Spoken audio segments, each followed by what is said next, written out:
Jeremias, Kabanata 33. Muling nagpahayag si Yahweh kay Jeremias samantalang ito'y nakabilanggo at mahigpit na binabantayan. Ganito ang sabi sa kanya, "Ako ang lumikha, humugis at nag-ayos ng buong daigdig. Yahweh ang aking pangalan. Kung mananalangin ka sa akin, tutugunin kita, at ipahahayag ko sa iyo ang mga bagay na dakila at mahiwaga na hindi mo pa nalalaman. Ako, si Yahweh, ang Diyos ng Israel, ang nagsasabi nito sa iyo.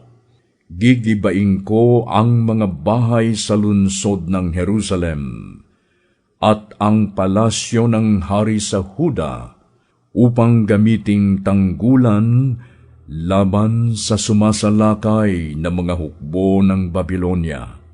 Papasukin kayo ng mga kaaway, at marami ang mamamatay sa labanan, sapagkat pupuksain ko sila sa tindi ng aking puot.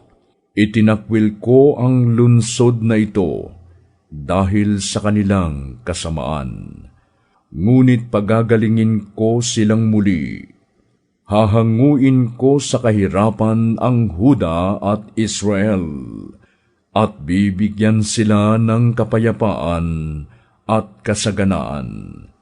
Ibabalik ko ang kanilang mga kayamanan at muli silang itatatag.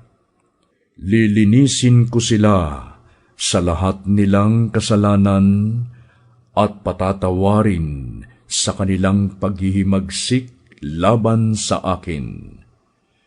At dahil sa lungsod na ito'y matatanyag ang aking pangalan, pupurihin at dadakilain ng lahat ng bansa kapag nabalitaan nila ang lahat ng pagpapalang ipinagkaloob ko sa kanila. Maaantig sila at mapupuno ng paghanga dahil sa mga pagpapalat kapayapaang ibinigay ko sa aking bayan." Ito pa ang sabi ni Yahweh, "Sinasabi ninyo na ang lugar na ito'y parang disyerto, walang nakatirang tao o hayop. Walang ang naninirahan sa mga lungsod ng Huda, at walang tao sa mga lansangan ng Jerusalem. Ngunit darating ang panahon na muling maririnig sa lugar na ito ang katuwaan at kasayahan, ang tinig ng mga ikinakasal habang sila'y nasa bahay ni Yahweh, upang maghandog ng pagpupuri at pasasalamat. Maririnig ang sigawang, 'Purihin si Yahweh na makapangyarihan sa lahat, dahil sa kanyang kabutihan. Pag-ibig niya'y tunay, laging tapat, kailanman. At ibabalik ko ang kayamanan ng bayan. Ako, si Yahweh, ang may sabi nito."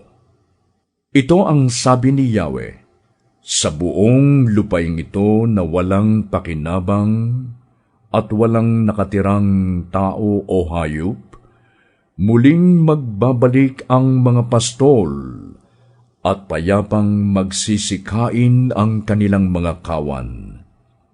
Sa mga lungsod sa kaburulan, sa kapatagan, sa timog, sa lupain ng Benjamin, sa palibot ng Jerusalem at ng Huda, muling magkakaroon ng maraming kawan na inaalagaan ng kanilang mga pastol." Sinabi ni Yahweh, "Tiyak na darating ang araw na tutuparin ko ang aking pangako sa Israel at sa Huda. At sa panahong iyon, pipili ako ng isang matuwid na sanga na magmumula sa lahi ni David. Paiiralin niya ang katarungan at ang katuwiran sa buong lupain. Sa mga araw ring iyon, maliligtas ang mga taga-Huda at mapayapang mamumuhay ang mga taga-Jerusalem. At sila'y tatawagin sa pangalang ito, si Yahweh ang ating katuwiran.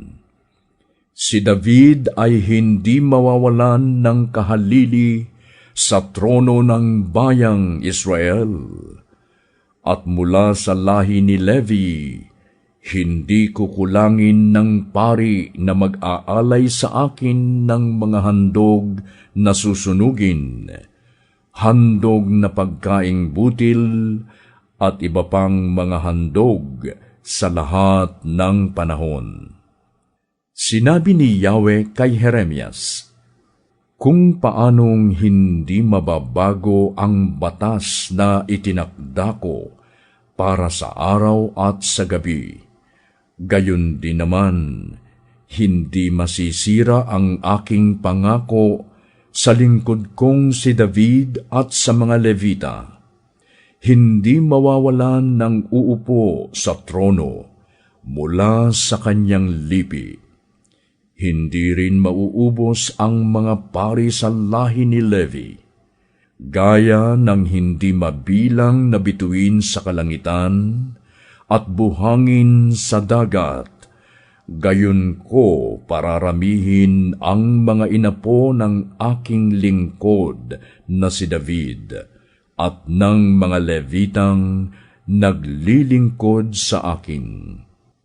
Ganito ang sinabi ni Yahweh kay Jeremias, hindi mo ba napapansin na sinasabi ng mga tao, itinakwil ko raw ang 2 angkang hinirang ko?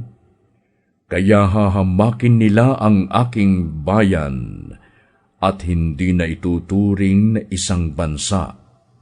Ngunit sinasabi ko naman, kung paanong itinakda ko ang araw at gabi, at ang tiyak na kaayusan sa langit at sa lupa, mananatili rin ang aking pangako sa lahi ni Jacob at sa lingkod kong si David.